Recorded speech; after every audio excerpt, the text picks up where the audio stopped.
বেশি করে হ্যাড্রন কণাগুলো গঠিত হয়। তাহলে এখানে যেহেতু আমরা প্রোটন এবং নিউট্রনের কথা বলছি, তার মানে প্রোটন এবং নিউট্রন গঠিত হবে।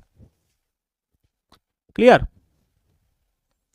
তাহলে দেখো প্রোটনের কোয়ার্ক কম্বিনেশন কি হয়, ইউইউডি, দুটো আপ এবং একটা ডাউন নিয়ে প্রোটন গঠিত হয়, এবং নিউট্রনের কোয়ার্ক কম্বিনেশন হচ্ছে ইউডিডি।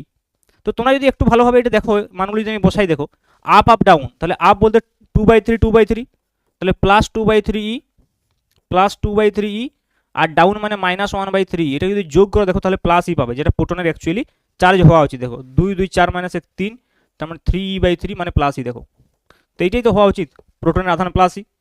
তেমনি দেখো নিউটনের আধান 0 পাবে আপ ডাউন ডাউনে বসালে, কারণ এটা হচ্ছে +2/3 ই, ডাউন হচ্ছে -1/3 ই, -1/3 ই, তাহলে 2/3 -2/3 হয়ে গেল, তাহলে 0, যেটা হওয়াই উচিত ছিল, কারণ নিউট্রন হচ্ছে যে নিউট্রাল পার্টিকেল, তাহলে তার আধান 0 হওয়াই উচিত।